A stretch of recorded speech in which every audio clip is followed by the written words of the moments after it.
Baik, kita akan membicarakan seminar tulip kita yang ketiga, ya. Limited atonement itu mau membicarakan bagaimana penebusan yang terbatas, ya. Yang pertama, ya mungkin bagi yang baru selalu diingat kembali, tulip itu adalah bunga yang sangat populer di Eropa, ya. Di Belanda ada taman tulip yang sangat terkenal. Di waktu lampau bahkan ada peredaran saham dengan memakai ukuran tulip. Ya, dan kemudian terjadi sempat chaos di Eropa ketika itu. Nah, tulip itu adalah singkatan yang dipakai di sini, yaitu total depravity, unconditional election, limited atonement, irresistible grace, dan perseverance of design. Nah, orang-orang yang dibicarakan di sini menjadi bagian yang penting. Apa sebetulnya cara berpikirnya? Sehingga kita bisa mengerti ketika manusia jatuh dalam dosa, lalu manusia kemudian diampuni dosanya oleh belas kasihan Allah, lalu kemudian manusia diselamatkan, dipelihara dalam hidupnya sebagai orang percaya, dan kemudian pada akhirnya manusia itu hidup dan melakukan apa yang menjadi kehendak Tuhan hingga kepada kekekalan. Ya, ini perlu untuk kita mengerti. Mari kita memahami dulu penebusan terbatas. Apa yang dikatakan dengan penebusan terbatas? Penebusan Kristus terbatas pada orang yang diperkenannya, bukan terbatas kuasanya. Perhatikan, penebusan Kristus terbatas pada orang yang diperkenannya, bukan terbatas kuasanya. Siapa yang diperkenannya? Itu kedaulatan dia. Kita diperkenannya bukan karena ukuran kualitas kehidupan kita. Itu sebab dikatakan kasih karunia itu adalah cuma-cuma sifatnya. Dia berkuasa menebus siapa saja yang diperkenannya. Sekalipun dosanya merah seperti kirmizi akan diubah menjadi putih seperti salju. Ini penting untuk kita mengerti. Sebesar apapun dosamu bisa ditebusnya. Tapi siapa yang ditebusnya terbatas pada ketetapannya. Ya. Nah, jadi kita mesti membedakan di dalam bagian-bagian seperti ini. Dia menebus yang berkenan kepadanya dengan cuma-cuma, bukan karena memenuhi kelayakan untuk menerima kasih karunia. Nggak satu pun di antara kita manusia ini yang cocok menerima kasih karunia Allah untuk diselamatkan. Semua kita penjahat dan memberontak. Semua kita pendosa dan melawan kepada dia. Tetapi dia menyatakan kasih karunia-Nya kepada kita. Nah, itu belas kasihannya. Oleh karena itu kita harus mengerti betul hal ini. Manusia telah jatuh ke dalam dosa dan rusak total. Ya, manusia perhatikan, jatuh ke dalam dosa dan rusak total. Ya, kerusakan manusia mengakibatkan seluruh kerusakan yang membawa pada kematian. Maka dikatakan jangan makan pohon itu, buah itu, kalau kau makan mati. Maka matilah manusia di dalam keinginannya, matilah ke manusia dalam kemampuannya. Jadi jangankan bertobat, sadar dosa pun gak akan sadar-sadar. Namanya orang mati. Itu konsekuensi logis. Nah, jadi orang berdosa adalah orang yang mati, yang tidak bisa tidak berdosa, selalu berbuat dosa. Secara aktif tidak bisa melakukan kebenaran, secara pasif tidak bisa untuk hidup tidak berdosa. Mengerikan sekali. Ya, dan itulah kita. Maka dikatakan tidak satu pun yang selamat, semuanya binasa. Roma 3 itu mengatakan tidak ada satu orang pun yang mencari Allah, seorang pun tidak. Tidak ada manusia yang berakal budi. Tidak ada manusia yang benar, tidak ada manusia yang baik. Kenapa? Karena jatuh dalam dosa. Karena itu orang yang mengerti ini akan sadar betul betapa penebusan Kristus adalah kasih ajaib yang sangat besar. Nah, jadi perspektif ini penting untuk kita pahami. Kita berbeda dengan agama lain, di mana orang selamat karena amal ibadah. Kita berbeda dengan agama lain, di mana perbuatan baik kualitas hidup kita akan membuat surga tertarik pada kita. Alkitab mengajar, satu pun tidak ada yang cocok buat Tuhan. Semua kita sudah rusak. Tapi kalau dia mengasihi, maka kita cuma bisa bilang, Tuhan, terima kasih. Ya. Jadi ini yang perlu untuk kita perhatikan. Kemudian manusia yang jatuh dalam dosa, apa dalam dosa itu dikatakan mati, tidak memiliki kesadaran, tidak melakukan kehendak Tuhan.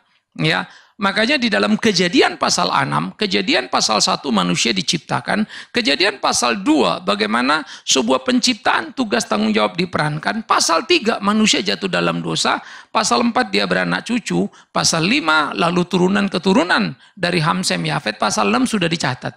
Manusia itu kecenderungannya hanya berbuat dosa. Baru sampai pasal 6. Sisa dari pasal 6 ke sono, babak belurnya kita, jahatnya kita, sampai Kristus menebus kita. Jadi kalau kita membaca seluruh bagian Alkitab, kita akan tercengang. Mengapa orang bisa salah paham mengerti Alkitab? Karena tidak membaca seluruh bagian. Membaca sepotong-sepotong, mencomot sepotong-sepotong, itu paling rawan. Itu yang paling bahaya. Ya, saya bersyukur karena punya beberapa kelas PA. Sehingga seluruh kitab perjanjian baru kita sudah pernah PA. Itu membuka mata saya lagi, ada bagian-bagian. Jadi bukan membaca Alkitab ya, kita PA. Lalu dalam PA itu ada tanya jawab. Ya, seluruh kitab Musa sudah di kita PA-kan. Beberapa bagian kitab di PL juga kita PA-kan. Nah, waktu belajar itu, ya, saya mengajar cukup letih, tetapi saya belajar lebih banyak lagi. Dan akhirnya saya tercengang. Karena melihat Alkitab begitu struktural, begitu luar biasa, komprehensif. Ya, sehingga di dalam seluruh kebenarannya totalitas. Penebusan terbatas adalah sepenuhnya kedaulatan Allah yang Maha Kuasa. Semua kita mati, semua kita tidak layak. Tapi di antara yang mati, Tuhan berkenan memilih. Seharusnya sih kita mati, tapi dipilihnya untuk diselamatkannya. Menjadi umat kepunyaannya. Pemilihan tanpa syarat harus kita pahami. Ya, kepada manusia yang diperkenannya menjadi konsekuensi logis dari penebusan terbatas. Kita kemarin sudah belajar. Tuhan berjanji pada Adam Hawa akan ada keselamatan. Padahal Adam Hawa baru saja bikin dosa dan harus menerima hukuman mati. Jadi Allah menyatakan janjinya ketika Adam Hawa belum sadar konsekuensi perbuatannya. Jadi bukan karena Adam Hawa udah ngerti lalu Tuhan merasa ya kasihan ya sudah ditebus. Enggak. Begitu Allah datang, di mana engkau? Pertanyaan itu bukanlah sebuah pertanyaan, tetapi sebetulnya satu pernyataan bahwa Adam terpisah dari Allah sehingga Allah bertanya di mana engkau? Bukan Allah tidak tahu. Ya, oleh karena itu dia menyatakan janjinya pada Hawa di tengah ketidaklayakan. Lalu nanti dia punya anak Kain dan Habel. Lalu Kain bunuh Habel. Lalu habis Habel lahir Set. Ya, nah kemudian peristiwa air bah. Tuhan berkenan kepada Nuh. Seluruh keturunan Kain dari muka bumi sudah tidak ada. Mati pada waktu air bah. Tetapi tidak semua keturunan Set juga selamat. Hanya Nuh saja. Nuh diperkenan Allah. Yang lain hancur. Maka saya suka Alkitab. Dia tidak menyayangkan ketika dia menumpahkan air bah. Berapa seriusnya Allah. Bagi Allah sebetulnya gampang setengah mati kalau mau menciptakan manusia baru, bukan? Sesederhana dia menciptakan Adam Hawa, begitu dia menciptakan kita. Jadi selesaikan Adam Hawa, bikin yang baru. Kenapa dia mau repot-repot? Menyatakan karya yang begitu panjang, lalu mati di atas kayu salib, kita salibkan, lalu kita kemudian belajar bergumul, mengenal, lalu berjalan bersama dengan dia. Kenapa mesti begitu panjangnya? Kenapa begitu ribetnya? Itulah dia mau mengajarkan kasih yang luar biasa ini. Ya, nah, jadi kita mesti melihat bagian ini. Jadi orang-orang yang sudah dipilihnya, diperkenannya, ya, dia pilih Nuh dari zamannya. Lalu kemudian nanti dia pilih Abraham. Oke, dari Abraham dia pilih Ishak, bukan Ismail yang sulung. Lalu dari Ishak punya anak dua. Yang dipilih Tuhan adalah Yakub yang bungsu, bukan Esau yang sulung. Padahal Yakub ini pembohong, tidak cocok ini jadi garis orang pilihan, bukan? Lalu Yakub punya anak 12. Yang baik itu Yusuf, tapi Tuhan pilih garis Yehuda untuk melahirkan Kristus. Padahal Yehuda tidur dengan mantunya. Sampai mantunya punya anak, yaitu Tamar. Waduh, kalau ngeliat gitu belang-belang begitu nggak cocok kan? Lalu Tuhan pilih Daud, bukan kakak-kakaknya, yang Samuel tertarik dengan yang pertama. Tapi Tuhan bilang, no, bukan itu, aku mau Daud. Tapi orang Israel pilih Saul jadi raja, Tuhan mau Daud jadi raja. Murid-murid mempersiapkan Matias menjadi pengganti Yudas, tapi Tuhan siapkan Paulus penggantinya. Yuk baca Alkitab baik-baik dan kagetlah. Dari PL sampai ke PB, polanya itu begitu luar biasa. Ya. Nah Allah memilih orang yang diperkenan dari PL sampai ke PB. Yang dipilih Allah terbatas, tidak semuanya. Maka Roma 9 bilang, aku memilih Yakub bukan Esau. Kenapa? Apakah engkau mengatakan Allah tidak adil? No, Allah sangat adil. Keadilan adalah apa yang ditetapkan oleh Allah. Keadilan itu bukan apa yang enak buat saya. Karena kita adalah manusia berdosa, mana mengerti benar. Kalau orang tidak mengerti benar, mana mengerti adil. Adil itu kalau menguntungkan saya. Enggak adil kalau merugikan saya. Adil adalah apa yang ditetapkan Allah. Itu luar biasa. Ya. Nah jadi penebusan terbatas itu harus kita pahami sungguh-sungguh. Allah Bapa yang menyatakan penebusan. Allah berkenan memilih secara terbatas, baik Nuh, Abraham, Ishak, Yakub. Saya sengaja memilih lagi ayat-ayat di sini dari Perjanjian Baru. Yang lalu kita sudah bicara pemilihan, ya, tidak bersyarat itu adalah pemilihan di mana Allah berkenan memilih orang-orang bukan karena kelayakan orang itu. Ya, tapi karena perkenan Allah. Maka di dalam Perjanjian Baru pun semua hal itu dicatat. Sehingga kemudian bergerak dari Abraham, Ishak, Yakub, bangsa Israel, dan bangsa-bangsa lain. Ya, semua mendapat kasih karunia Allah, tapi bukan karena kebangsaannya. Tidak semua Israel itu Israel. Maka ada istilah sisa Israel. Sisa Israel adalah Israel yang sungguh-sungguh. Para imam dari suku Lewi, dalam Matius 23, dengan jelas Yesus mengatakan, kalian para imam, ahli Taurat, Farisi, kalian itu tidak masuk surga. Tapi jahatmu, kau menghalangi orang yang mau ke surga. Waduh, mengerikan sekali. Itulah kerusakan agama. Itulah kerusakan gereja. Yang justru bisa menjadi penghalang orang pergi pada Allah. Masuk ke dalam surga. Sehingga gereja bukan jalan, bukan mempersiapkan. Tapi menghancurkan dan merusakkan. Karena banyak orang yang kemudian berpikir. Pertama secara tampaknya bagus ya. Oh, dia rajin ke gereja, lalu dia pikir dia benar. Karena pendeta bilang dia benar. Sumbangannya banyak, ya benar dong ya.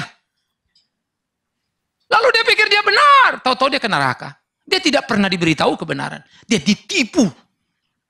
Dia diperdaya. Ya. Sehingga orang berpikir karena dia sudah lakukan ini itu menurut ajaran Pak Pendeta, para imam, dia pikir dia masuk surga. Enggak. Itulah kejahatan dari para Farisi. Yang selalu merasa paling hebat, kami seminggu puasa 2 kali dan seterusnya. Itu mengerikan sekali. Di sisi lain ada orang-orang yang kemudian datang lalu melihat perilaku imam. Mereka buntu lalu keluar. Mereka merasa kecewa dan tertolak dan seterusnya.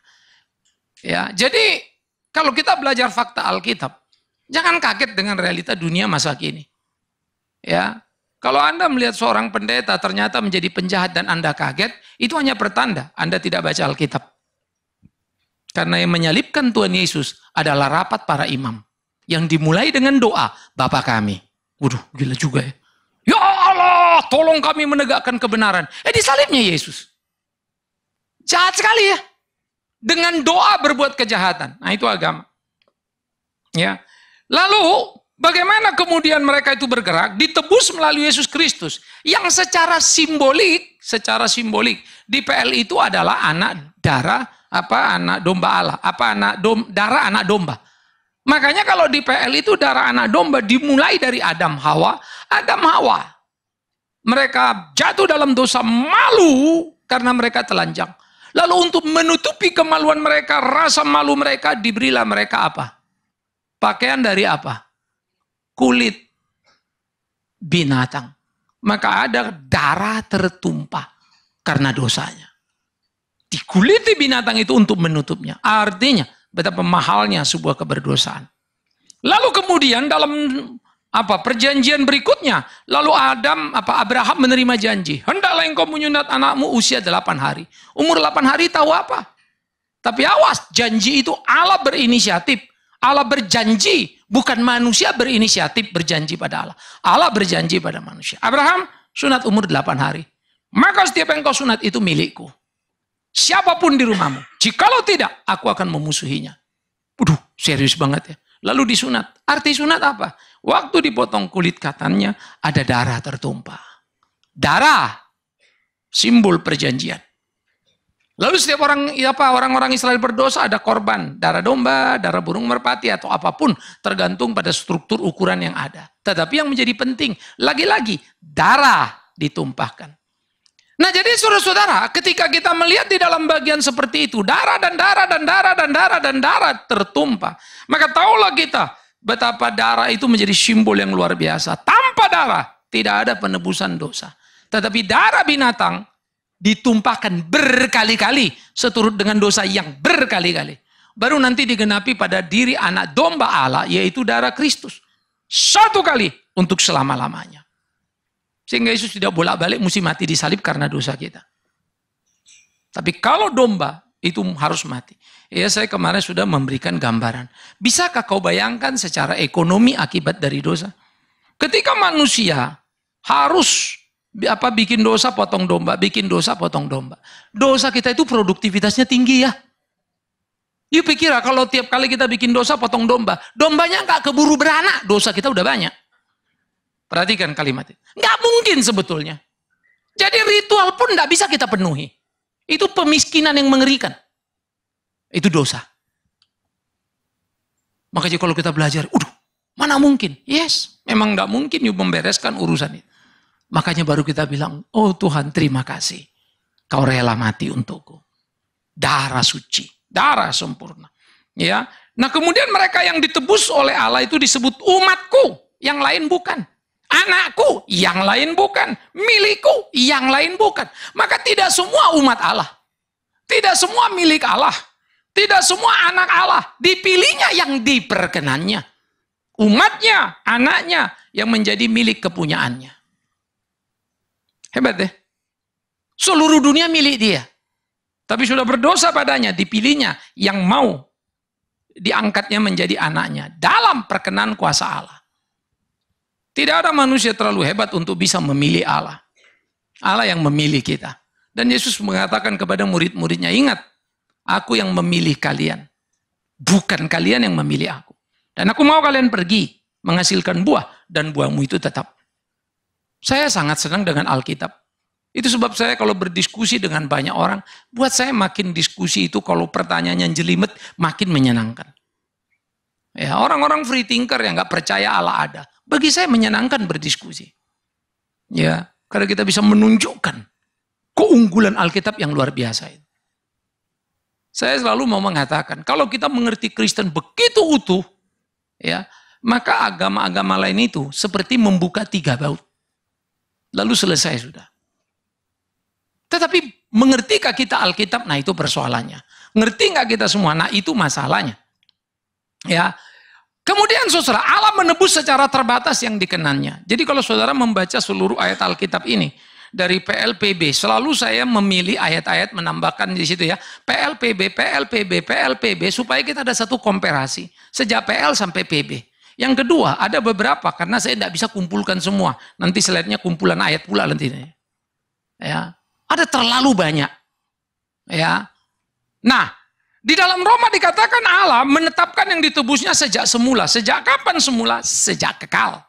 Dia yang memilih dan menetapkan mereka sejak semula. Itu Roma 8. Lalu dalam Keluaran Allah menebus umatnya. Bukan semua orang. Dia pilih Israel. Mau bilang apa kita? Kenapa Mesir nggak dia pilih? Kenapa bangsa lain nggak dia pilih? Kenapa Niniwe dia kasihi? Kenapa bangsa lain tidak? Cuma satu-satunya bangsa di PL yang mendapat kasih karunia Allah adalah Niniwe. Kenapa yang lain tidak? Karena dia berdaulat dan dia berkuasa. Dia kasihi siapa yang dia mau kasihi. Karena dia tidak punya kewajiban mengasihi. Perhatikan, kewajiban Allah cuma satu. Membinasakan manusia karena sudah melanggar perintahnya. Tapi dia mau mengasihi kita. Sehingga dari kewajiban menghukum, malah dia menetapkan dirinya untuk menebus orang yang diperkenannya. Wah, itu luar biasa. Ya. Allah yang menyerahkan, Allah yang mengumpulkan, dialah penebus. Itu teriakannya Yesaya. Ketika dia berbicara sebetulnya dalam gambaran menarik. Dia menggerakkan Babel untuk menghancurkan Yehuda, orang Yehuda dibuang ke Babel. Tapi dia menggerakkan Raja Persia untuk mengembalikan orang-orang Yehuda di pembuangan kembali ke Yerusalem. Ya, jadi kalau saudara mengingat cerita Babel menghabisi Yehuda, kemudian Babel perang besar dengan Persia. Nanti Persia perang besar dengan Yunani, itu 300 filmnya.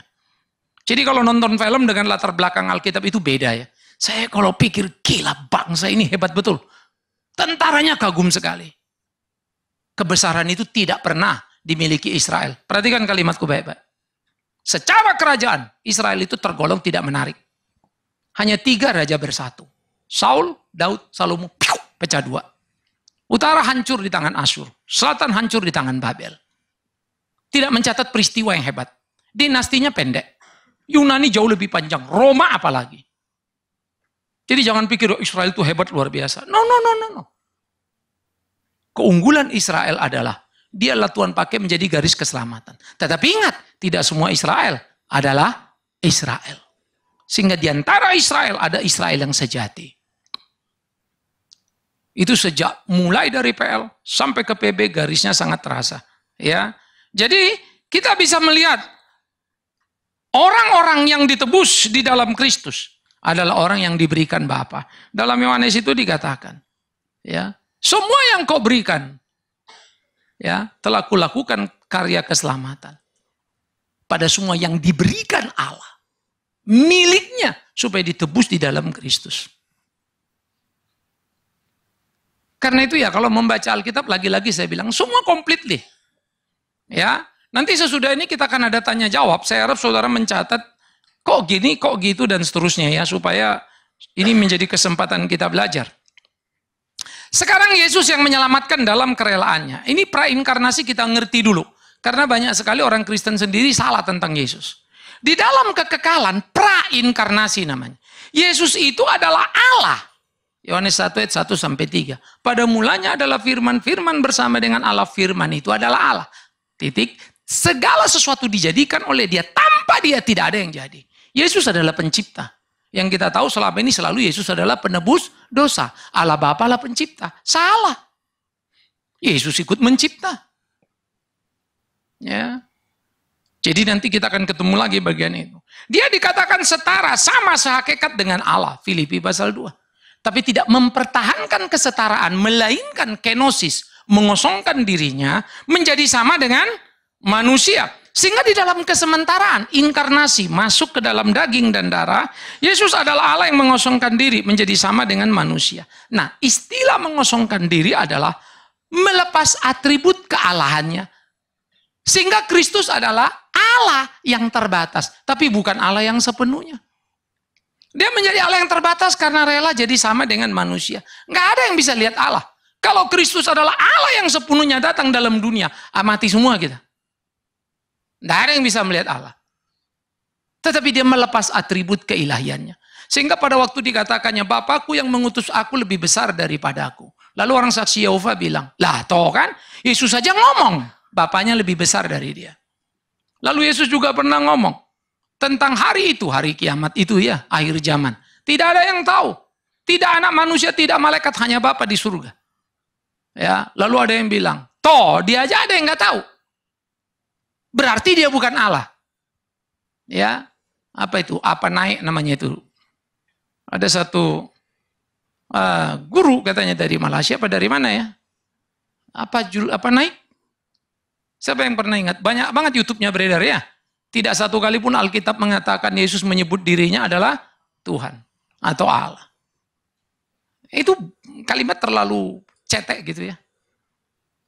Rendah sekali. Ya. Kita lagi siapkan satu set sekarang, malah lagi kumpul-kumpul uang. Karena kita punya kamera satu mestinya ideal 2-3. Lalu kita lagi mau siapkan untuk soundnya segala macam. Kita mau syuting lagi beberapa. Khususnya untuk menjawab yang begini-beginian. Jadi kita produksi sendiri, bikin YouTube lebar, bikin YouTube lempar, bikin YouTube lempar. Menjawab ini, menjawab ini, menjawab ini. Nah, saya tidak bisa pergi terlalu banyak kemana-mana. Tapi kalau syuting kan gampang. Nanti syutingnya yang kemana-mana. Artinya kalau udah YouTube kan bisa ke Jerman, ke Jepang, kemana-mana kan. Kita cukuplah di Indonesia, itu rezeki kita. Nah, jadi doakan kita mau beli alat ini dulu, supaya kita bisa punya sendiri. Ya, saya tidak tahu kapan kita pelan-pelan kerjakan itu. Ya. Nah, karena itu Alkitab sebetulnya sangat tuntas. Ya, itu menarik luar biasa. Nah, jadi dia mengosongkan diri menjadi Allah yang terbatas, bukan karena terbatas, karena nggak ada Allah yang terbatas. Rela membatasi dirinya. Sehingga dia menyebut Bapaknya lebih besar, sehingga dia rela tidak tahu, bukan karena dia tidak maha tahu. Dia di surga, yes. Tapi waktu kenosis mengosongkan diri, dia rela. Itu bedanya dengan Adam.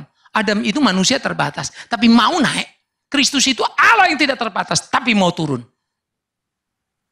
Itu bedanya Kristus dengan Adam. Kita mirip siapa ya? Kristus apa Adam? Halo? Hah? Mirip? Kristus pasti Adam ya? Cuma mirip sih. Mana mau kita dibawa? Saya pendeta dan saya belajar. Berapa sulitnya untuk menempatkan diri di situ. Nah, itu perjuangan saya. gimana ya, untuk betul-betul menghamba kepada dia. Tak gampang. Apalagi kalau kita makin besar, makin terkenal, kepala kita juga ikut besar. Ya. Kita pun bisa lupa diri. Ini pergumulan serius orang Kristen. Ya. Dalam kemanusiaannya yang mengosongkan diri, ya, Alkitab mengatakan kepada kita, Yesus Kristus, maka disebut dia manusia sejati. Karena dia darah daging anak Maria dan Yusuf. Tapi dia Allah sejati. Tapi Allah yang mengosongkan diri. Dia bukan Allah yang di kekekalan surga itu. Mengosongkan diri. Aduh, Alkitab itu amat sangat luar biasa. Jelas, tuntas. Final. Banyak orang bingung menceritakan siapa Yesus. Karena prainkarnasi dan inkarnasi menjadi satu misteri yang besar sekali. Tetapi ketika kita mengerti, oh, semua pertanyaan orang tentang Alkitab bukan menjadi kesulitan. Semua pertanyaan dari agama-agama lain, gugatan terhadap Alkitab, bukan menjadi sebuah kesulitan. Kalau kita mengerti tuntas. Yang bikin sulit karena kita nggak ngerti banyak. Ya, itu kita penting hati-hati sekali. Sekarang kita melihat Yesus Kristus dan karya penebusan terbatas. Yesus Kristus adalah pengenapan janji Allah sejak PL. Ya, penebusan di dalam Yesus ada sejak kekal. Diwujud nyatakan pada manusia di dalam ruang dan waktu. Yesus menyelamatkan manusia, jangan lupa. Sebelum penyelamatan ada di dalam kekekalan, sudah ada penetapan siapa yang diselamatkan. Dan Yesus itu ada di dalam kekal, lalu masuk ke ruang dan waktu. Sehingga apa yang terjadi pada kita adalah momentum di mana kita berkata, aku percaya. Tapi waktu kau percaya, anugerah percaya, sudah ada sejak dulu. Ini harus hati-hati ya. Kadang-kadang orang bilang, oh itu dia percaya hebat Pak, jadi dia mau percayanya dia selamat. Kalau dia yang mau percaya lalu selamat, berarti dia yang hebat. Aspek kedua, kalau nanti di surga, orang sudah masuk surga, lalu Yesus bilang, Bapak syukur kau masuk surga nak. Lalu kita bilang, iya, untung aku percaya. Kalau enggak pasti Yesus kelimpungan juga mau menyelamatkan kita ya. Dia mau kita nggak mau, dia pusing. Itu menghina kasih karunia Kristus. Dan tanpa sadar banyak gereja menghina Kristusnya. Seakan-akan Kristus membutuhkan pertolongan kita supaya kita bisa selamat. Ingat, kita semua pendosa. Ya, nanti kita mesti hati-hati sekali mengerti bagian ini. Oleh karena itu, tidak ada jalan lain kepada Allah di luar Yesus Kristus. Akulah jalan dan kebenaran. Tidak ada seorang pada Bapa kalau tidak melalui aku. Hati-hati ya. Jalan itu bukan saya mau lewat jalan. No. Jalan itu guide. Dia yang membawa saya. Itu jalan istilahnya. Karena bentuknya kata kerja. Jadi bukan kata benda. Kalau jalan ini jalan, saya jalan di sini. Memfasilitasi diriku. Kalau guide, dia yang bawa saya. Supaya saya nggak salah jalan. Detis jalan. Dia bawa saya. Kalau dia nggak bawa saya, mati saya. Saya nggak bisa jalan sendirian. Lalu kebenaran, dia membenarkan saya. Karena saya nggak bisa ketemu Allah yang benar. Wong saya nggak benar. Maka supaya bisa ketemu yang benar itu gimana? Dibenarkannya aku. Di mana? Di atas kayu salib. Dan dia kehidupan, dihidupkannya aku. Sehingga aku bukan lagi manusia lama, tapi manusia baru. Oh God, thanks. Luar biasa. Sehingga berjalanlah kita di dalam dia, bersama dengan dia. Tanpa dia, kita bukan apa-apa. Alkitab itu luar biasa. Ya.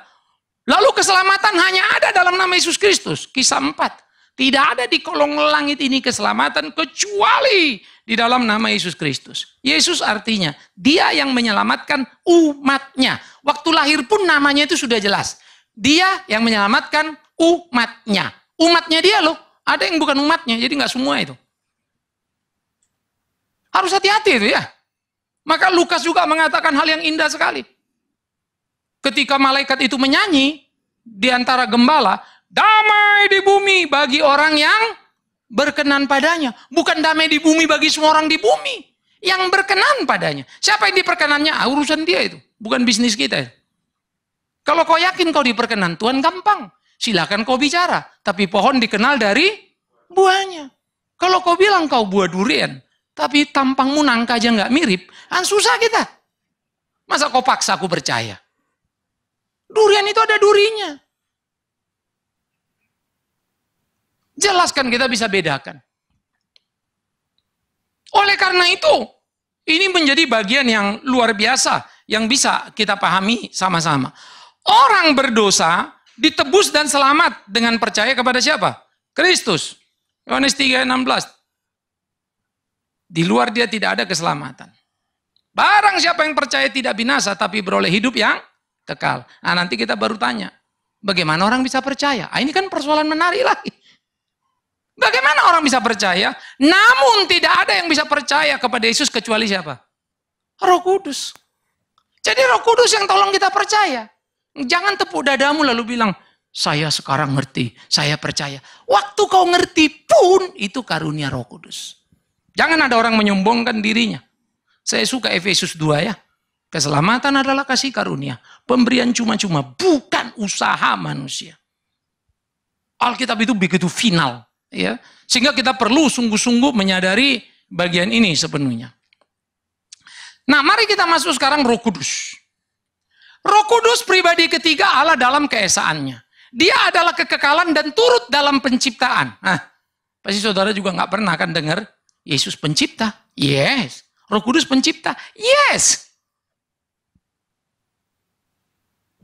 Kejadian pasal 1 ayat 2. Maka roh Allah melayang-layang. Itu bentuknya juga kata kerja. Melayang-layang artinya beraktivitas. Untuk apa? Mempersiapkan penciptaan. Maka sebelum semua ditata, Roh Kudus sudah siapkan. Lalu dicipta. Lalu pada ayat 26, baiklah kita, Allah Bapa, Allah Anak, Roh Kudus, menciptakan manusia menurut gambar dan rupa kita. Muncul pertanyaan, Allah Roh Kudus sih ada kelihatan. Allahnya ada kelihatan. Yesusnya di mana? Nggak kelihatan kan? Lo baca Yohanes 1 sudah terang benderang. Pembukaan Yohanes pasal 1. Pada mulanya adalah firman. Pembukaan Kejadian pasal 1. Pada mulanya. Dua-dua itu memakai juga bentuk kata kerja. Sesuatu yang bergerak terus menerus. Ya, beyond our time. Melintasi waktu. Saya pikir-pikir ya. Ini Alkitab kok bisa-bisa ya. Memilih kata saja pun begitu hebatnya. Bengong kita. Ya. Itu menjadi bagian yang amat sangat luar biasa sekali. Nah, jadi kita bisa ngelihat bagaimana manusia itu diciptakan di dalam Allah Tritunggal, Allah Bapa, Allah Anak, Roh Kudus. Di mana Allah Anak berfirmanlah Allah. Pada mulanya adalah firman bersama, firman adalah tidak ada yang jadi tanpa firman. Maka waktu berfirmanlah Allah dan sang firman, Anak itu. Dan Roh Kudus itu, jadilah. Maka 3 pribadi itu ada di dalam Kejadian 1. Bahkan orang Yahudi pun menyebutnya Elohim. Tunggal yang bentuknya jamak. Satu kata, tapi jamak. Itu Elohim. Saya kadang juga mikir, bagaimana ya bikin kata kok begini, tapi kemudian mereka nggak memahami meaningnya. Tapi saya pikir juga kalau saya pun hidup zaman PL, saya pun nggak nyampe ke situ istilahnya. Sampai nanti Kristus datang. Pernah nggak Yesus ada di dalam PL? Sebelum datang di dalam lahir di kandang domba, pernah nggak ada di PL? Hah? Yesus pernah nggak di perjanjian lama?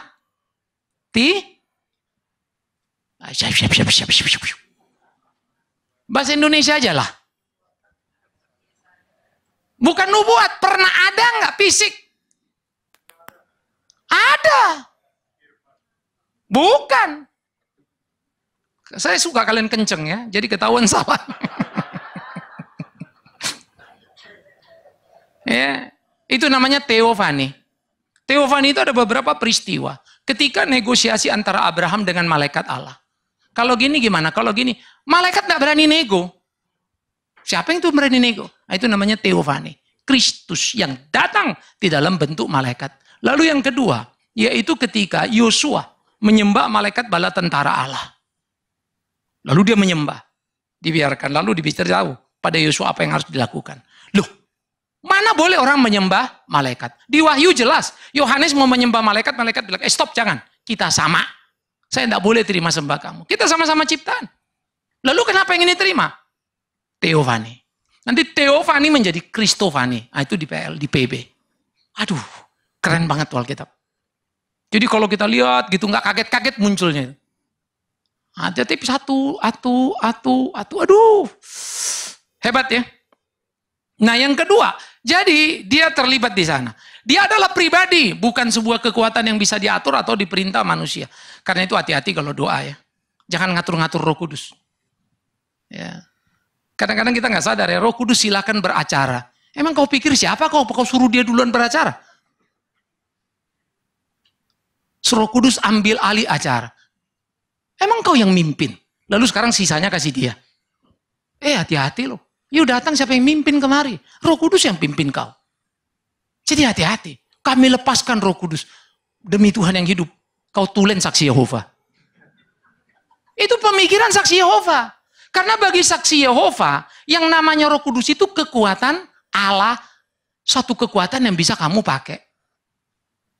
Maka maafkan saya kalau saya harus mengatakan, terlalu banyak orang Kristen, pendeta pengkhotbah, yang otaknya sama dengan saksi Yehova. Tapi bilang saksi Yehova, sesat ajarannya. Padahal dia pun memakai ajaran sesat itu. Sorry, ini serius banget. Ngeri ya. Karena saya mencermati dan saya terkejut-kejut. Dan saya cuma bisa berdoa, Tuhan tolong kami. Maka saya selalu berkata, kalau kau mau mengatakan dan mengkhotbahkan Alkitab, belajarlah 10 kali. Khotbah 1 kali. Penyakitnya orang Kristen, baca 1 kali, khotbah 10 kali. Salah lah semuanya. Bacalah dulu baik-baik, baca, baru kaget. Saya makin hari makin terkoreksi terus oleh Alkitab. Baca, kaget lagi. Loh, kemarin kenapa aku pikir gini ya? Ini ayat gini. Buka lagi kiri, buka kanan. Wah, ternyata aku meleset di sini. Masuk layar lagi. Gak gampang. Ya, kita perlu satu proses. Dikatakan menghujat Roh Kudus tidak akan selamat. Jadi itu bukan barang mainan. Kau lawan dia nggak selamat kau. Ya. Ini penting untuk kita mengerti. Ya. Kemudian dia berkuasa memberikan kuasa pada orang percaya. Kalau Roh Kudus turun ke atasmu, kamu akan menjadi saksiku Yudea, Samaria sampai ke ujung bumi. Maka orang yang dipenuhi Roh Kudus adalah orang yang menjadi saksi Kristus. Ini bukan soal karunia penyembuhan misalnya, mujizat apa segala macam. No. Kadang-kadang saya suka tertawa sendiri dengan diri saya. Ya. Saya mendoakan orang sakit sembuh. Bukan satu. Saya sendiri sakit gak sembuh-sembuh. Mesti ke dokter. Orang sudah koma 2 tahun. Udah berat lah kalau gak bergerak 2 tahun. Saya berdoa. Saya tanya dia, Pak, you mau sembuh? Mau. Tapi kalau Tuhan mau lain, kau siap enggak? Dia kaget. Tapi akhirnya dia bilang, ya kalau memang Tuhan mau gitu ya gimana? Ya saya siap Pak, ringkat cerita dia siap. Kita doa. Tuhan kau berikan kesembuhan itu permintaan kami. Tapi, kalau bukan itu mau, berkenan membawa dia segera. You pikir saya doa gitu. Seminggu meninggal. Kalau kau mau kedoakan kasih tahu. Dan saya bukan satu loh. Doain orang cancer yang sudah teriak-teriak luar biasa. Mau teruskan berobat, uang gak cukup. Berhenti berobat, beratnya setengah mati. Ya. Itu sebab saya pelayanan, saya tidak akan bilang, pasti Tuhan bikin sembuh. Pasti. No, saya nggak tahu Tuhan mau bikin sembuh. Maka. Yang tahu pasti dia. Yang ku tahu dia bisa bikin kau sembuh, tapi bisa juga bikin kau mati. Sekarang kau siap nggak dua-duanya? Kalau sudah siap ya kita berdoa. Ada yang sembuh. Bing Mansirah hebat. Omong kosong itu. Karena sembuh Tuhan yang menyembuhkan. Saya cuma doa. Kalian doa orang sakit bisa sembuh? Halo? Bisa. Siapa yang menyembuhkan? Bukan kalian. Jadi jangan pula nanti kalian gara-gara doa 5 kali sembuh, kalian buka pelang pula menerima pasien untuk didoakan. Jangan begitulah. Tidak ada pendeta yang hebat kecuali dukun yang begitu. Yes. Kalau dukun bolehlah buka praktek. Tapi kita percaya, semua kita dipakai, semua kalian punya hak. Tidak berarti pendeta lebih hebat dari kalian. No. Hidupmu benar, kau lebih hebat dari pendeta dipakai Tuhan. Karena doa orang benar, besar kuasanya. Bukan doa yang benar. Pendeta itu doanya bisa benar. Bisa, karena belajar Alkitab. Tapi otaknya nggak benar. Liwat juga. You bisa doa salah-salah. Bisa. Tapi hatimu suci. Murni. Benar. Tuhan dengar. Ya, itu hidup anugerah. Ya. Orang percaya bicara hanya oleh dorongan Roh Kudus. Tidak ada orang ngomong seenak perutnya. Maka tahulah kita orang yang dipenuhi roh, hidupnya tertib. Orang yang dipenuhi roh diberi hikmat untuk mengerti dan membuka rahasia-rahasia kebenaran Allah di dalam firman-Nya itu. Itu orang yang dipenuhi Roh Kudus. Roh Kudus itu dalam karya keselamatan, perhatikan, menginsapkan manusia akan dosa. Kalau ia datang, ia akan menginsapkan manusia akan dosa. Dosa karena tidak percaya kepada Kristus. Itu clear banget Alkitab. Jadi kalau kita sadar, aduh saya dosa, Pak, saya nyesel. Jangan kau pikir itu kau yang sadar. Roh Kudus menyadarkan kamu. Kita diingatkan. Kalau kita tulennya nggak sadar dosa kita, habisin lawan kita itu paling enak sudah. Kalau perlu semua orang kita lecek, kita cincang, kita bungkus sudah. Tetapi Roh akan tolong kita. God, terima kasih. Jadi tidak ada kesadaran dosa karena kehebatan beragama. Saya kasih contoh ketika Menara Babel. Siapa yang ingat Menara Babel? Jadi peristiwa Menara Babel pada waktu itu adalah orang mau bikin apa? Mau bikin menara, ngapain? Mau mencapai, itu namanya agama pertama. Tuhan marah, kau pikir kau siapa? Maka agama yang secara linguistik artinya tidak kacau, hasilnya apa? Kacau balau. Orang tidak ngerti bahasa. Bahasa yang sama dipakai Tuhan hari Pentakosta. Apa yang mempersatukan orang pada waktu itu? Rasul itu ngomong bahasa yang mereka nggak ngerti, termasuk bahasa Arab. Allahu Akbar, Allah Maha Besar. Pada waktu itu Islam belum ada. Islam itu nanti 600 tahun lagi baru datang. Kita mesti ngerti historinya semua. Jadi Allahu Akbar sudah berkumandang dari mulut orang Kristen. Paulus 3 tahun di tanah Arab. Sebelum kemudian dia datang menghadap kepada para rasul. Wow. Jadi ya saudara-saudara, kalau kita melihat semuanya di dalam keunggulan kehidupan keberimanan, betapa amat sangat mencengangkan, dan itulah Tuhan. Ya. Nah, jadi kita mesti sadar, dia menginsapkan akan dosa. Dia memampukan manusia percaya kepada Yesus Kristus. 1 Korintus 12 ayat 3. Tidak ada satu orang pun bisa berkata, Yesus Kristus adalah Tuhan, kecuali oleh siapa? Roh Kudus. Jadi nggak hebat kita, dia belajar Alkitab jadi dia percaya Yesus. No, Roh Kudus tolong kita. Banyak orang baca Alkitab, yang satu malah bilang Yesus bukan Tuhan, namanya liberal. Yang satu percaya Yesus Tuhan, padahal yang nggak percaya ini doktor. Yang percaya ini cuma satu, karena bukan soal otak ini, soal karunia Roh, memampukan mengerti, percaya dan menerima. Saudara tidak perlu menjadi sangat pintar untuk ngerti siapa Yesus. Karena itu adalah karunia Roh Kudus. Tidak ada orang terlalu bodoh sehingga tidak bisa percaya Yesus itu Tuhan. Yang ada orang berdosa yang memang hatinya keras dan jauh dari kebenaran.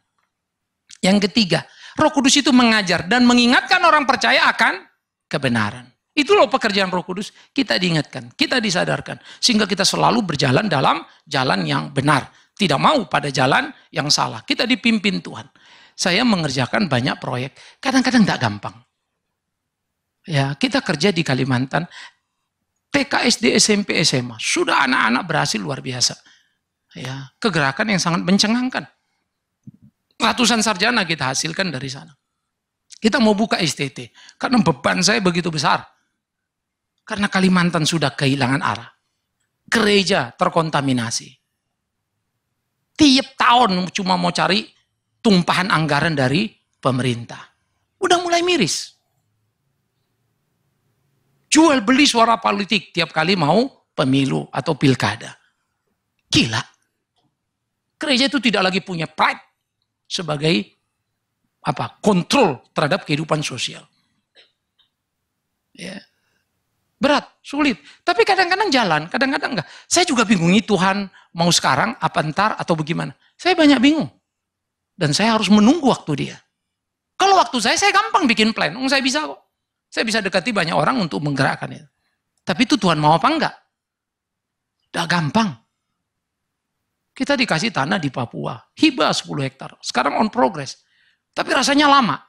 Tapi saya juga bingung kalau dibilang lama, cepat, dibilang cepat, apa lama? Saya juga nggak tahu. Tapi yang saya tahu kalau selesai semua waktunya, pasti Tuhan sudah siapkan untuk mengaturnya. Sehingga akhirnya waktu yang tepat ya waktunya Tuhan. Saya terlalu bodoh untuk itu. Saya bukan nggak bisa bikin timetable. Baru waktu itu Tuhan, mana mau kemana nih? Kadang-kadang saya pun deg-degan. Karena kalau jadi secara manusia, kondisi fisik begini, aduh tambah lagi Papua. Bonyok lah ini ya. Ngurus Kalimantan aja udah babak belur. Apalagi kalau Papua itu terrealisasi. Ngebangunnya saja udah pasti bolak-balik pontang-panting lah. Kalimantan 1,5 jam kita terbang, tambah 3 jam, 3,5 jam sudah sampai di lokasi. Ini 7 jam kita terbang, tambah 1 jam lagi jalan. Cuapeknya luar biasa. Mobilisasi dananya besar setengah mati. Dari mana? Saya nggak tahu. Lalu orang bilang, kan Bapak punya banyak teman. No. Aku punya Tuhan. Yang kirim banyak teman. Tapi Tuhan yang tahu. Mana yang kirim, mana yang tidak. Itu urusan dia. It's not my business. Ya. Sehingga mengerti kehendak Allah tidak gampang. Ya. Nah diajarnya kita. Diingatkannya kita. Nah, itu Roh Kudus. Memimpin manusia ke dalam seluruh kebenaran. Jadi bukan kebenaran satu saja. 2, 3, 4. Hanya holistik. Totally. Alkitab sangat jelas mengajarkan. Tidak ada manusia bisa insaf dari dosanya. Bertobat dan percaya kepada Kristus kecuali oleh Roh Kudus. Sebelum kita masuk diskusi kita, saya menyebutnya sebagai segitiga keselamatan. Ya, segitiga keselamatan ini adalah pertama, janji Allah. Karena begitu besar kasih Allah akan dunia ini diberinya anak yang tunggal supaya siapa yang percaya tidak binasa melainkan beroleh hidup yang kekal. Di mana keselamatan itu? Di sini. Yesus Kristus. Yesus berkata, akulah jalan dan kebenaran dan hidup. Tiada seorang pun sampai pada Bapa tanpa melalui aku. Siapa yang bisa percaya pada Yesus? Enggak ada. Kecuali Roh Kudus. Roh Kudus memampukan orang percaya pada Kristus sehingga bisa menerima janji Allah. Bisa mengerti? Allah Tritunggal itu bekerja 3-3. Jadi jangan bilang, percaya Yesus selesai. Loh, pertanyaannya kau dari percaya sama Yesus, siapa yang gerakkan kamu? Maka orang yang bisa percaya akan jadi orang yang rendah hati. Perhatikan kalimat saya. God, thanks. Itu kalimatnya. Dia nggak bilang, wah hebat, saya sekarang percaya, saya luar biasa. No. Salah itu. Oh saya udah bikin ini, saya udah bikin itu. Salah itu. You akan makin rendah hati lalu bilang, God, aku ini cuma begini, kau pakai aku ini, kau pakai aku. Oh terima kasih. Indah kan? Kau berkati aku ini, kau berkati aku itu untuk bikin ini, bikin. Oh terima kasih. Maka orang yang dipakai Tuhan itu makin dekat, makin indah di mata Tuhan. Luar biasa ya. Nah itulah hidup dalam keberimanan kita. Jadi dia memilih orang yang diperkenannya dengan caranya yang luar biasa. Ya, tidak semua orang akan selamat. Tapi yang pasti semua orang sudah binasa. Mestinya semua orang ke neraka. Tapi dia berkenan menyelamatkan orang yang diperkenannya menurut ukurannya. Saya stop sampai sini. Kita masuk dalam ruang diskusi. Jadi saudara-saudara yang baru pertama kali datang, ini seminar ada 5 kali, boleh tanya jawab. Ya, nanya apa saja silakan. Pak, kalau gini gitu, kalau gitu gini, silakan. Mari. Ya, mulai sebelah kanan.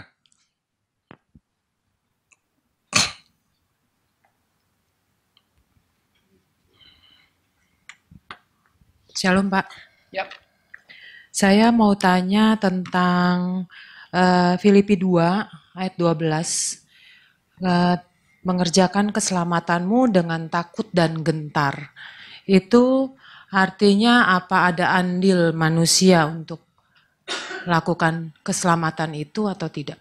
Oh, oke. Apa yang dikatakan di dalam Kolose ya? Efesus 2 ya? Sorry. Filipi 2, sorry. Apa yang dikatakan Paulus itu telak sekali. Perhatikan yang pertama, dia bicara orang di dalam Kristus. Harus awas ya. Bukan orang di luar Kristus. Teks in konteks. Selalu perhatikan. Membaca sebuah teks harus di dalam konteks. Yang paling gawat kita baca teks di luar konteks. Kacau balau itu. Seakan-akan akhirnya, Pak, kalau gitu kita mesti mengerjakan keselamatan baru selamat. Loh, ini orang yang sudah selamat. Kau sudah selamat.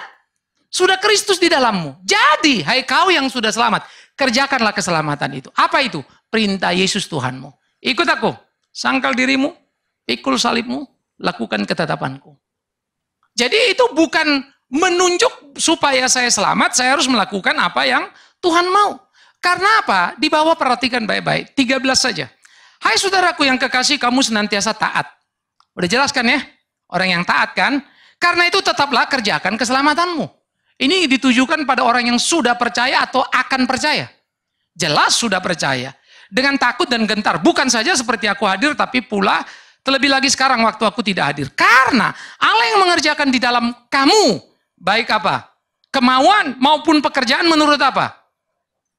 Jadi kau tinggal ngikuti Kristus itu. Jangan bilang gak bisa. Yesus sudah menjalankan itu. Jadi itu ditujukan kepada orang yang percaya. Bukan yang akan percaya. Maka orang yang percaya tidak bisa enak-enak bilang, aku sudah percaya. No. Kerjakan kalau betul kau sudah percaya. Aku sudah selamat. Bagus. Tapi bukan untuk kau timbang-timbang keselamatan. Kerjakan.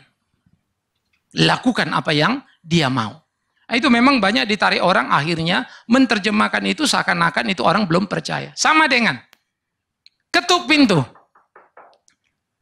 Tuhan mengetuk barang siapa apa? Kalau membuka dia akan masuk.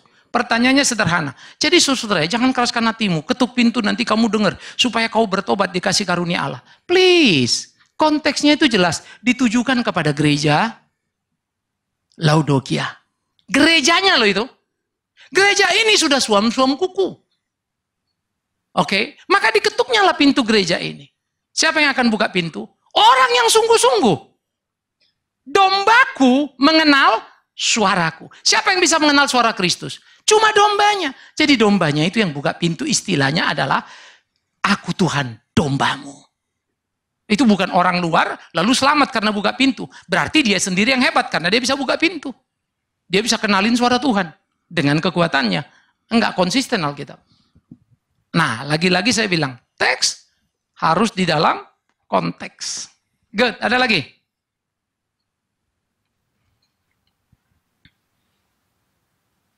Ya, silakan. Mana? Oh, depan di sini. Salam Pak Bigman. Ya. Saya mau bertanya. Secara tersurat dalam Markus 16 ayat 16 dikatakan bahwa barang siapa yang percaya dan dibaptis akan diselamatkan dan yang tidak percaya akan dihukum. Bagaimana dengan orang-orang yang pada saat belum percaya dia mengalami sakit, katakan seperti itu, dan menit-menit terakhir dia mengaku dengan lidahnya bahwa Yesus adalah Tuhan. Dalam hal ini kan satu aspek saja yang terpenuhi, sedangkan tersurat di situ dua aspek. Dan yang kedua, pertanyaan agak sedikit konyol. Adakah bahasa yang spesifik dipakai di surga? Terima kasih. Oke. Bahasa Batak kalau yang bahasa spesifik ya. Jadi dari sekarang belajarlah kalian. Jadi gini saudara-saudara. Perhatikan baik-baik. Berbahagialah engkau kalau engkau ditebus lalu masih ada waktu melakukan kehendak Tuhan. Tapi tidak semua orang beruntung hal itu. Karena bisa diselamatkan langsung mati. Udah ada contohnya. Penyamun yang di samping Yesus. Guru, Tuhan ingat aku. Sekarang kau di Firdaus. Selesai dia. Lalu kita bilang kan, iya enak ya. Begitu selamat dia mati masuk surga. Bodoh sekali kamu. Justru tidak ada enak. Kau yang lebih enak masih sempat hidup. Melakukan kehendaknya. Orang itu seperti orang yang diselamatkan dari api. Selamat, tetap selamat. Seperti dikeluarkan dari api the last minute. Jadi bisa. Nah, tetapi kalau kita bilang orang itu ngaku. Ya dengan catatan ya. Itu memang Roh Kudus pimpin dan sesuai dan betul. Karena Alkitab juga bilang. Tidak setiap orang menyebut namaku. Tuhan masuk surga. Hanya mereka yang melakukan kehendak Bapakku. Tapi itu orang yang ada kesempatan hidup itu, beragama itu. Tapi kalau kawan ini lalu didoakan karena dia sakit, lalu habis itu mati. Selama dia percayanya sungguh selamat. Jadi istilah percaya adalah bukan bilangin, aku percaya sama Yesus. Yakobus menyindir. Kawanku, setan pun percaya pada Allah dan gemetar. Hebat ya? Kita seringkali percaya, tapi tidak pernah gemetar sama Tuhan. Malaikat yang gemetar ngeliat kita. Karena nggak ada takutnya sama Tuhan. Malaikat pun bingung, kawan ini berani kali. Aku aja takut katanya kan. Kita ini kadang-kadang bikin sorga itu Apa itu yang percaya dan melakukan kan? Oh, begini, nggak keburu dibaptis pun, mana kawan penyamun itu dibaptis? Tidak ada baptisan menyelamatkan. Itu bicara bagi orang yang sekarang ada di sini. Sehingga orang-orang yang dewasa itu memang belum Kristen. Lalu dia dengar, aku percaya, baptis. Sama seperti di rumah si Abraham. Umur 8 hari disunat kan? Abraham udah 90-an lebih. Disunat juga dia. Jadi Abraham bukan disunat umur 8 hari loh. Keturunannya kelak baru. Ya, bisa nangkap ya? Nah, jadi baptisan itu adalah sesuatu yang dikerjakan ketika kamu masih punya kesempatan. Baptisan tidak menyelamatkan. Baptisan adalah tanda pengakuan iman di depan jemaat. Aku percaya kepada Kristus. Dan dihisapkan dalam nama Bapa, Anak, Roh Kudus. Apakah orang yang dibaptis pasti selamat? Tidak ada ayatnya. Tidak ada. Maka tidak setiap orang menyebut namaku Tuhan, Tuhan masuk. Walaupun kau sudah dibaptis. Pak, dia 5 kali. 100 kali kau dibaptis. Tidak akan kemudian sorga mencatat, masukkanlah ini, sudah 100 kali dibaptis. Nggak ada. Ya, tetap kamu melakukan tidak kehendak Allah. Itu hebat ya. Baptisan tidak menyelamatkan. Tetapi kalau kamu terima sekarang ini, lalu nggak mau dibaptis, itu jangan dilarikan ke sana ya. Artinya kamu tidak mau mengakui imanmu depan jemaat. Bagaimana pula lagi nih? Ya, jadi itu bentuk statement of faith kita tuh. Clear ya? Nah itu pentingnya. Good. Ada lagi? Bahasa? Nggak tahu aku. Jujur.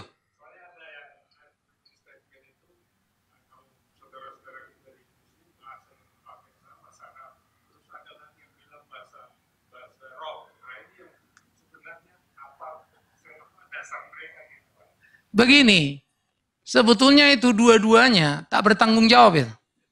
Semua bahasa milik Tuhan. Dan bahasa itu kurang sempurna. Oke, bahasa yang sempurna Tuhan akan kasih. Tapi kalau kau tanya bahasa apa, aku pun nggak tahu.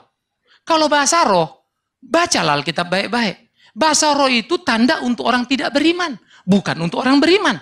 Bahasa roh itu yang ngomong tak ngerti, yang dengar pun tak ngerti. Masa kita berbahasa roh di surga? Aduh, dadak. Kau nggak ngerti, aku nggak ngerti. Padahal itu adalah bersifat personal orang itu dengan Tuhan. Jadi tolong dikuatkan. Maka Paulus bilang, biarlah itu menjadi pribadi bagi tiap orang. 1 Korintus 14. Maka di dalam jemaat, jangan engkau memakai itu. Kecuali ada karunia untuk menafsirkan bahasa roh. Supaya jemaat ngerti. Maka Paulus bilang, aku lebih hebat dari kalian berbahasa roh. Beribu-ribu bahasa roh bisa kuucapkan. Tapi aku memilih 5 bahasa akal budi yang dimengerti. Itu dalam jemaat. Tapi personal, silakan. Yuk dengan Tuhan. Sehingga orang, itu tanda untuk orang tidak beriman. Sehingga orang tidak beriman itu dikuatkan oleh kegerakan roh itu sampai dia akhirnya percaya kepada Kristus itu. Nah itu 1 Korintus 14 itu tuntas. Jadi nggak ada bahasa roh sebagai bahasa komunikasi. Harus hati-hati juga ya. Nah jadi di sana nanti kita dapat tubuh kemuliaan, maka bahasanya bahasa kemuliaan. Nah sudahlah itu. Ya, nggak tahu lagi aku Jepang, Indua. Tapi nggak yakin aku bahasa di kolong langit ini. Bisa ngerti ya? Karena semua bahasa kita dari tahun ke tahun adalah diperbaharui. Karena nggak perfect. Oke, good. Ada lagi? Silakan. Kiri, kanan, depan, belakang.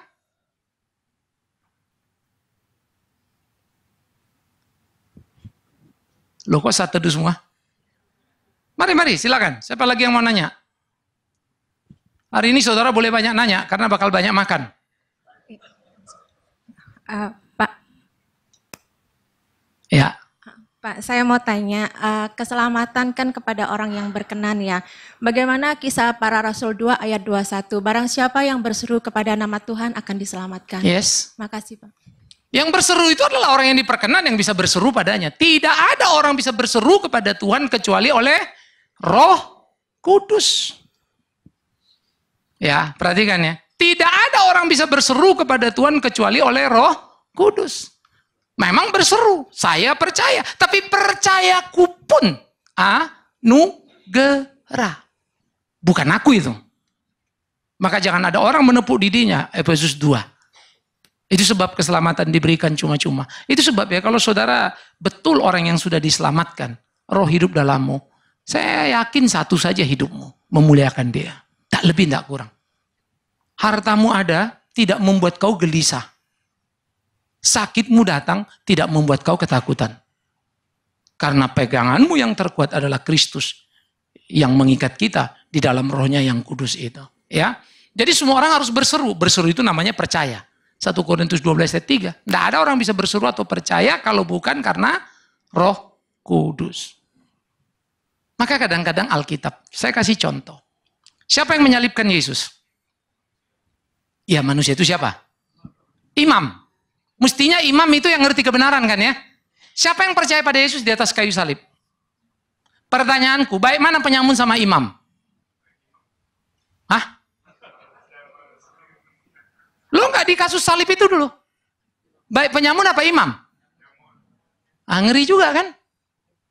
Jadi banyak kali penyamun lebih baik dari imam. Hati-hati kalian. Kadang-kadang penjahat itu ya, menipu kita dengan terus terang, keras dengan terus terang. Nggak ada yang disembunyikannya. Pendeta lembut dengan 1000 sembunyi siasat. Kalian lebih suka mana? Kata-kata manis tapi menipu, kata-kata pahit tapi terus terang. Lebih suka mana? Pahit terus? Ah, tapi kalau aku khotbah gini pasti kalian kurang suka juga kan? Apa Bingwan ini keras sekali kalau ngomong kan begitu ya. Nah, jadi kita bisa ngelihat itu satu. Asal yang kedua, pada waktu imam itu tahu karena dia baca Alkitab. Saya kasih contoh pengetahuan imam. Hebat. Yesus lahir di mana? Bethlehem. Orang Majus datang. Mau lihat Yesus kan? Ayo, dari mana orang Majus itu yang sampai tahu ke Bethlehem? Dari? Halo? Bintang. Terus dibawa sampai mana? Sampai mana? Ya ampun Tuhan. Terus kalian jawab, kenapa kalian nggak tahu? Pak, aku lupa dramanya. Kalau drama itu banyak kali salah. Bintangnya terus bawa sampai ke Bethlehem. Nggak ada cerita begitu di Alkitab. Makanya semua di otak kita ini kan gitu ya. Orang maju sampai ke Bethlehem karena salah itu. Orang Majus itu sampai ke Bethlehem itu berhenti di Yerusalem. Lalu mereka pergi ke kerajaan. Betul logikanya kan. Mau nanya raja di istana dong. Lalu tanyalah ke si Herodes. Raja di mana? Apa raja Yahudi yang baru lahir itu? Syok si Herodes. Karena raja Yahudi itu adalah gelar. Di dalam sepanjang raja Herodes yang bergelar itu cuma satu. Herodes Agung. Anaknya 3 itu tidak ada gelar raja orang Yahudi. Hanya Herodes saja. Jadi waktu Herodes mendengar itu kaget. Syok dia. Lalu dia nggak tahu juga. Dipanggilnya imam. Lalu imam ahli Taurat itu buka Alkitab itu kan. Lalu mereka bilang, inilah kata Alkitab, Mika 5 ayat 1. Hai Bethlehem, kota kecil, bla bla. Dikasih tahu lah di Bethlehem. Pergilah majusnya ke Bethlehem. Lalu majus itu lihat bintang itu berhenti di tempat itu. Tapi ke Bethlehemnya, imam yang kasih tahu. Cuma bedanya majus sama imam. Imamnya nyampe ke Bethlehem. Majusnya sampai ke Bethlehem, imamnya tetap di istana. Kenapa? Karena di Bethlehem itu kota kecil. Istana itu besar, ada babi panggang. Semua lah situ. Kerupuk udang, sambal terasi, komplit sudah. Rupa-rupanya imam ini lebih suka babi panggang ini. Daripada pergi ke Bethlehem, kota kecil. Memang kota kecil. Padahal Majus itu orang pinter. Majus itu orang terpandang. Mana mau Herodes nemuin Majus kalau orang kelas bawah. Baca Alkitab dan tercenganglah. Maria melahirkan di mana? Halo? Di Bethlehem. Kenapa si Maria ke Bethlehem? Siapa yang suruh? Halo? Cobalah kalian pikirkan. Sensus. Siapa yang bikin sensus? Kaisar Agustus. Siapa Kaisar Agustus? Kafir Roma itu. Apalah susahnya malaikat itu kemarin ngomong, Maria, kau akan mengandung seorang anak laki-laki, namakan dia Yesus. Dia akan disebut Immanuel, Allah bersama dengan kita. Jadi kalau kau sudah berumur 6-7 bulan sebelum kau melahirkan, kau harus ke Bethlehem. Karena harus di Bethlehem lah lahirnya. Gampang kan ya? Ini malaikat kagak ngomong. Jangan bilang lupa ya. Lupa kali Pak. Gila kau. Dia nggak ngomong. Sampai kemudian ada sensus, terpaksalah Maria pergi. Dengan 9 bulan. Hitungan hari udah dekat. Dia jalan kontraksi sudah. Sampai di Bethlehem nggak bisa tahan lagi. Mesti melahirkan. Nggak ada tempat. Dipakai Tuhan Maria. Tapi harus susah dan menderita. Kasihan apa enggak? Halo? Salah kalian. Puji Tuhan, bukan kasihan. Loh, dia merasakan yang dirasakan Kristus. Makanya kalau kalian susah dikit, jangan cengeng. Yes. Apalagi kalau kau benar, lalu kau dihianati orang, dianiaya orang. Demi Tuhan yang hidup. Belajarlah menikmati kebahagiaan di penderitaan karena kebenaran. Tapi jangan kalau kau bikin salah dimaki orang lalu kau bilang ini salib. Bukan. Salahmu itu. Ya, clear ya. Jadi itu yang kita bisa lihat bagaimana semua dituntun dan dipimpin oleh Tuhan. Ya, ada lagi? Ya, Yen. Kalau di dalam kepercayaan iman kita, begitu kita percaya, kita masuk ke dalam surga ketika kita mati. Tetapi di dalam kepercayaan saudara kita yang di seberang, katanya begini, mereka tidak tahu nanti kalau mau mati kemana. Sebab di dalam Al-Quran mereka mengatakan itu tergantung dari penilaian Allah mereka akan masuk ke surga atau tidak. Jadi pertanyaan saya Pak, kita sebagai pengikut Yesus Kristus, kalau kita percaya, sudah pasti Pak masuk surga Pak. Tidak tunggu diperkenan mereka dia kan? Tidak apa? Pasti masuk surga. Oke, itu pertanyaannya ya. Pasti bagi yang melakukan kehendaknya. Tidak pasti bagi cuma yang ngomong namanya. Harus hati-hati. Tidak setiap orang menyebut namaku Tuhan, Tuhan masuk surga, tapi mereka yang melakukan kehendaknya. Nah. Ada orang yang ketika sakit, dia itu kan bukan sebagai orang yang punya kepercayaan iman sebagai seorang Kristen. Lalu didoakan, dia menerima Tuhan Yesus. Apakah seperti yang Bapak katakan bahwa masuk surga apa enggak? Iya, gitu. selama kita hidup juga kita harus, apa yang kita lakukan juga, itu juga menjadi nilai buat kita. Tapi yang seperti itu bagaimana Pak? Lah itu yang saya bilang tadi. Kalau orang percaya Yesus lagi sakit didoakan. Dia terima Yesus. Masalahnya, kalau kalian tanya aku pun enggak tahu penerimaannya itu karena kepepet. Loh sorry loh. Orang bisa karena kepepet dia bilang percaya, enggak ada alternatif lain. Tapi kalau sungguh-sungguh pasti dia ke surga. Hari itu dia mati, hari itu dia masuk. Sama seperti penyamun itu. Nah sementara orang Kristen yang hidup muncul pertanyaan. Dia sungguh-sungguh apa tidak? Kalau sungguh-sungguh pohon dikenal dari, itu clear banget itu Alkitab. Itu sebab Yesus pernah ngomong di Matius 5 ayat 20. Murid-muridku sini kau. Kau lihat orang Farisi itu. Kalau hidup keagamaanmu tidak lebih baik dari orang Farisi itu, nggak masuk surga kau. Waduh mak, clear banget lah itu. Maka saya juga bisa ngomong sama kalian. Kalau kalian bilang mereka tidak yakin akan keselamatannya, tapi hidup mereka lebih baik dari kalian, yakinkanlah dirimu bahwa kau tidak masuk. Ayo. Mau baca ayat itu begitu? Tapi terus kita bilang, loh Pak, orang kan selamat karena kasih karunia. Betul. Di mana orang bisa ngeliat kasih karunia itu? Kalau betul kau menerima kasih karunia, dari mana aku tahu? Pohon dikenal dari, makanya Kristen itu begini. Kalau orang Kristen adalah Kristen, dunia ini akan damai. Kenapa dunia ini rusak? Kenapa dunia ini makin kacau? Karena tidak semua Kristen. Tidak semua hamba Tuhan. Mereka hanya menyebut dirinya hamba Tuhan, tapi tidak berperilaku sebagaimana mestinya. Nah karena itu, ini memang jadi tantangan buat kita ya. Oleh karena itulah kalau kepastian diberikan, mengapa kita bermain-main? Kadang-kadang kan memalukan ya, mereka itu tidak pasti tapi hidupnya berjuang kan. Sampai demi selamat ini, wah bikin inilah, bikin itu, segala macam lah itu. Termasuk orang-orang Buddha Seci. Buddha Seci itu sangat percaya adalah reinkarnasi. Kalau karmamu mau baik nanti, hidup baik-baik sekarang. Supaya kalau kamu baik-baik sekarang, nanti lahir baik lagi tuh. Tapi kalau kamu kurang ajar sekarang, ntar kamu lahir, jahat bener nih. Begitu kau mati, lahir lagi, jadi anjing kurap. Loh iya, kucing buduk, bisa segala macam. Karena jahat. Tapi kalau kamu baik, karmanya dapat baik. Untuk itu mereka hidup baik loh. Saya bilang begini, lah kita ini sudah dikasih keselamatan yang sempurna oleh Kristus. Kenapa hidup kita nggak benar? Memalukan sekali. Banyak orang bilang, ya mereka kan mau hidup selamat Pak. Loh, kalau dia cari selamat saja hidup benar, kau sudah punya. Maka saya suka kalimat Tuhan Yesus. Dan saya menaruh pada diri saya.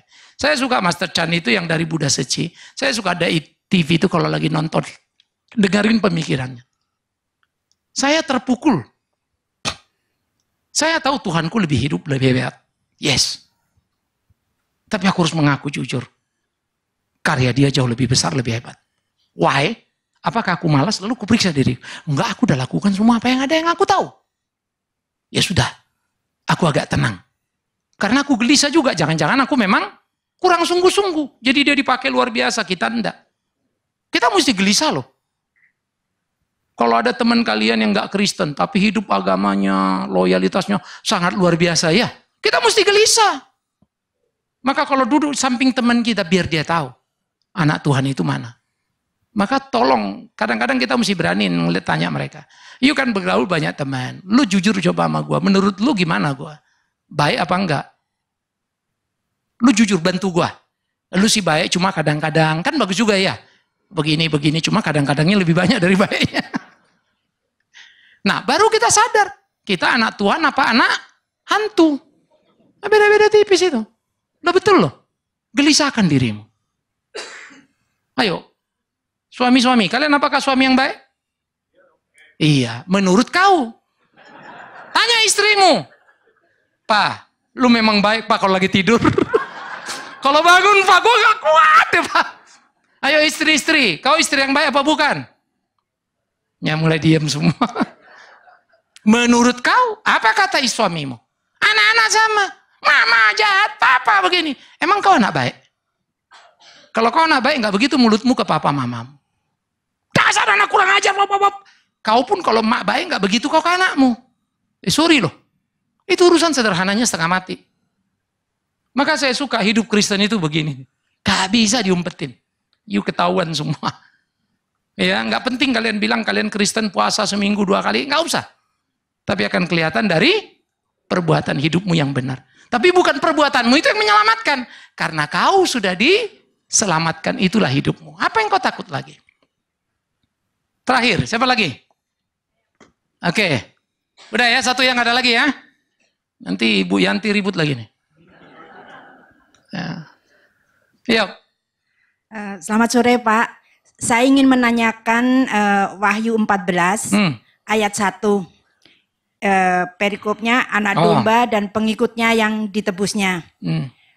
Ayat 1, dan aku melihat sesungguhnya anak domba berdiri di Bukit Sion dan bersama-sama dengan dia 144.000 orang, dan di dahi mereka tertulis namanya dan nama bapaknya. Terima kasih ya. Pak. Oke. Ini menarik nih. Tapi yang sering diomongin orang bukan ini. Yang di dahinya tertulis anam. Itulah bodohnya orang Kristen.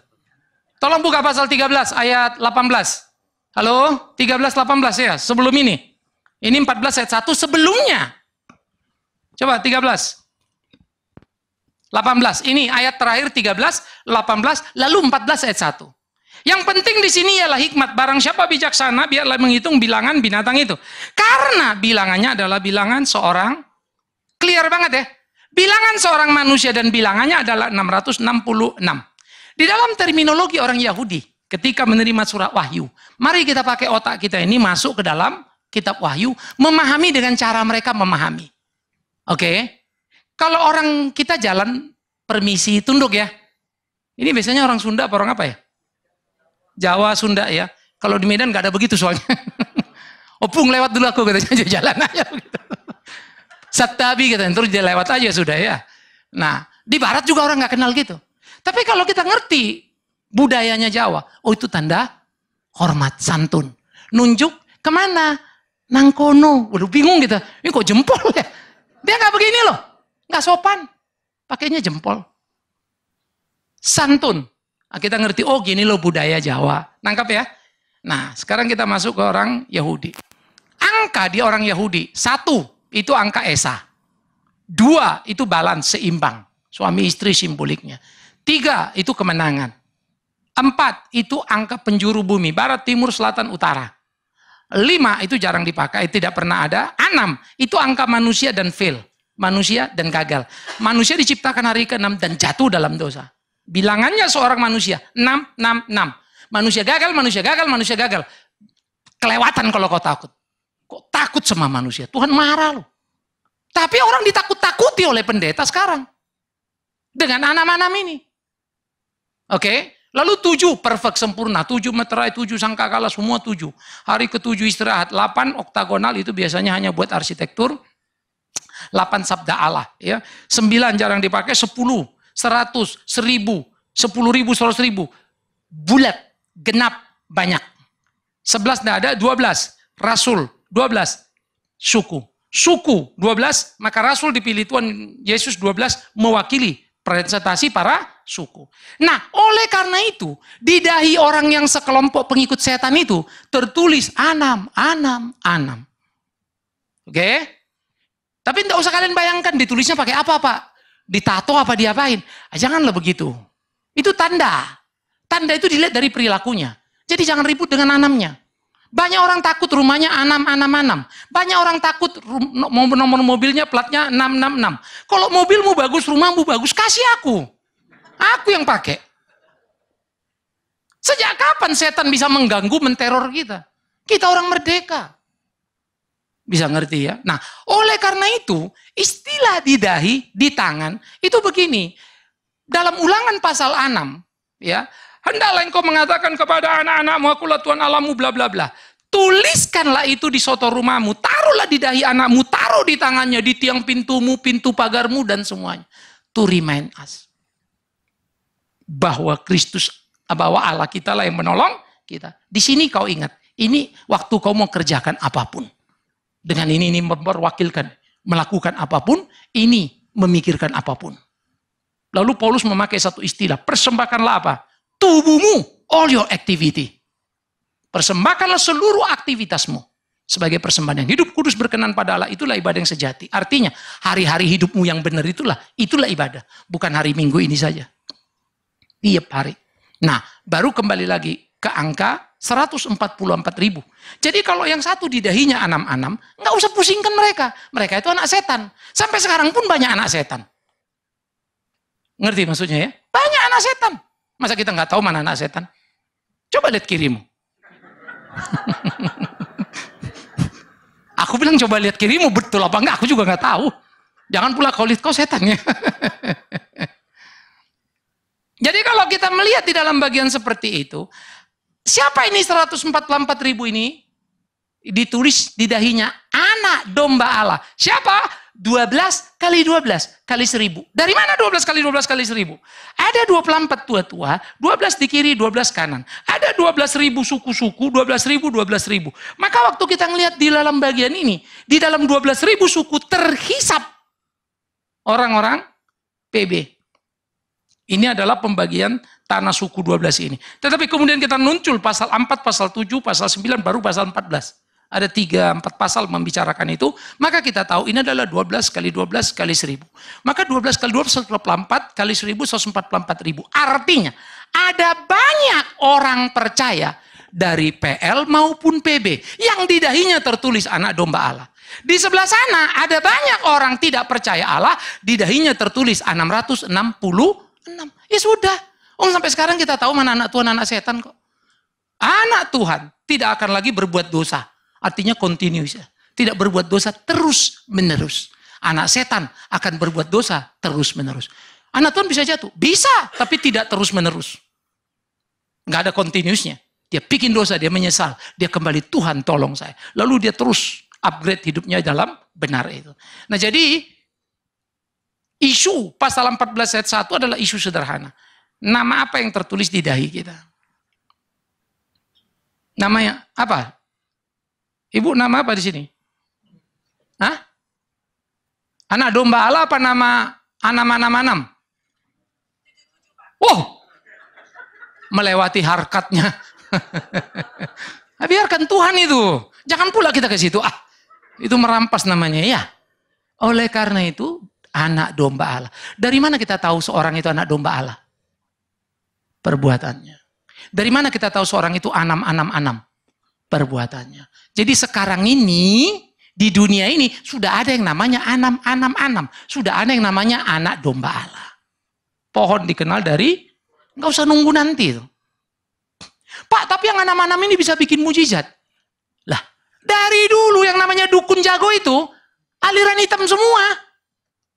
Loh, di kampungku dulu yang namanya dukun, dia pindah rumah, atap sengnya ngikut. Loh betul saudara, kita bengong-bengong dah. Atap sengnya ikut pindah, dia jalan, atapnya ikut. Buka gembok diginikannya, terbuka gemboknya. Lalu dia pergi cetok lagi. Kita tarik-tarik nggak bisa terbuka. Dua dukun, satu dukun raya dari Simalungun, satunya lagi sebelah sana Suhu yang tukang potong-potong lidah itu. Duduk dia berdua berkelahi. Ya, kursi melayang-melayang begitu. Kedorong ke sana, kedorong kemari, tenaga dalamnya lah kali kan. Yang nonton kita dari jauh bingung. Jalan kursinya, jalan kursinya. Tetapi itu sama, setan sama setan juga sih kelahi. Sandiwara dia kan.